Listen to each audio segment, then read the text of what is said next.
Alright guys, what's going on? It's me, Christian, and welcome back for another video today. Today's video is going to be talking about the time I was accused of intruding on someone's house. Now, you'll kind of understand how this plays out, but I actually wasn't intruding, and yeah, so let's get right into that. But before I get started, let's aim for like 200 likes or something. If you guys want to just hit that like button, or maybe 100 likes, I don't care. Just hit that like button if you guys enjoyed the video so far. And yeah, just lets me know that you guys are, enjoying it and I'm doing what I'm supposed to. But anyway, like I said, today's video is just kind of crazy, and it happened about, I want to say, my freshman, maybe 8th grade year. So I want to say like the summer between 8th grade and freshman year. And so people that have been on my channel for a while know that I go to my grandfather's house every single summer, kind of just spend some time there. It's like my little vacation. I just go to their house, hang out with them because they live in a different state. They actually live in Michigan. And yeah, that's just where I go every year. And so I want to say about when I was in 3rd grade, the year I went there in 3rd grade, there was these kids from down the street at my grandpa's house, because he lived in this really suburban neighborhood, that would always ride their scooters by my house, or by my grandfather's house where I was staying. So one day the kids came by and I was like, hey, you guys want to like do something? Because I had my scooter out and they were riding their electric scooters. They were badass, right? I had a small dick and they got a big dick. You know what I'm saying? That's kind of the comparison there. And they were like, yeah, what's up? And because I saw that they were my age, they were riding their scooters and everything every day, and I really just kind of wanted some kids to hang out with out there.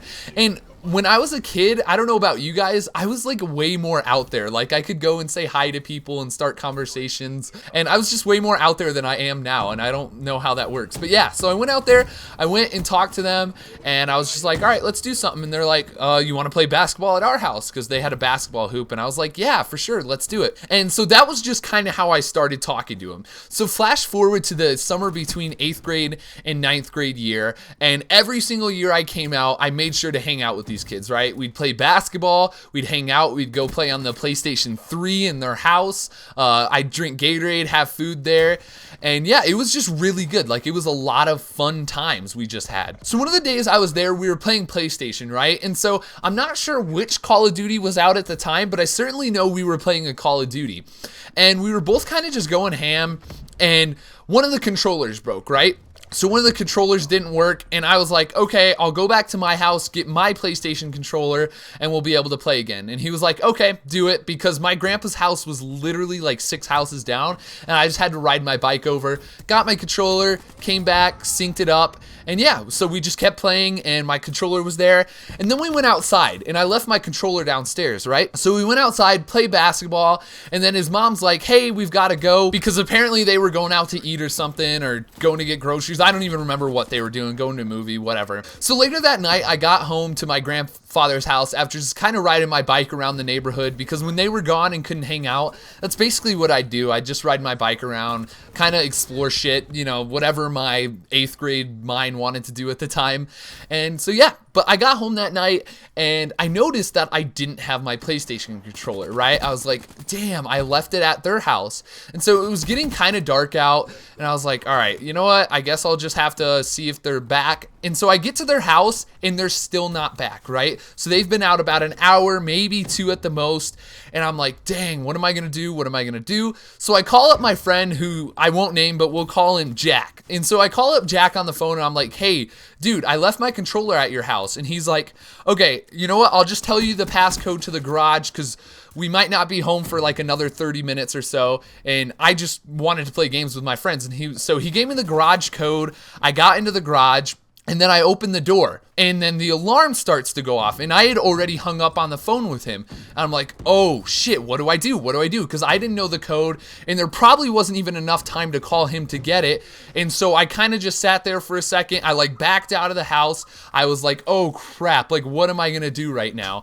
So when I went in, it did this little beepy noise, right? Signifying that I needed to put the alarm on, or turn the alarm off. And I had noticed this because every time we came into the house, he had shut the alarm off with the code. And so like I said, there was absolutely no time to call him. So I stepped out of the house, and then all the alarm bells start freaking out, going crazy. The red lights are going off, and I'm like, oh shit, I'm in serious trouble. And so I'm just kind of sitting there outside their house, And so I call my friend Jack up, I keep calling him and I keep calling him, and they're not answering, right? So whatever they're doing, they're not answering. And that's just like the worst possible thing that could have happened right there, right? So like I'm just shitting my pants, like what do I do? And about 10 minutes later, the cops get there, because if the alarm's not turned off, obviously the cops will come. And so when the cops got there, I was like, look, he told me the code to his garage.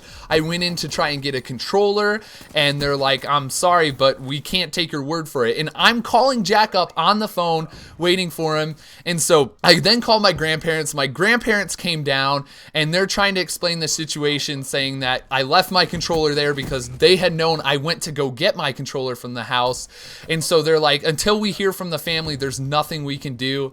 And so they're sitting there, we're all waiting. And then about 10 minutes later, the family comes home. They're like, what the hell is going on? Why are there all these cops in the driveway? And I'm just like, oh, thank God. And they just kind of come in. Jack explains to the police officer what happened. And yeah, so I was good. It wasn't like a crazy thing. Nothing bad happened. I didn't go to jail or anything. But they had to pay a $50 fee for that. And I felt really bad. And my grandpa offered to pay it, but they said, no, that's fine. But yeah, so I set the alarms off. I had to deal with the cops, and that was just kind of one of the craziest situations I've had. And I'm surprised I hadn't told this story on the channel. I actually went back and looked for it, but I couldn't find it. So yeah, but anyway, that's it for today. And just in case you're wondering, I did get the PlayStation controller back that day. And so yeah, but like I said, that's it for today. Thank you so much for watching. Smack that like button if you enjoyed, and leave a comment about what you thought about this video. That's it for today, guys, and peace.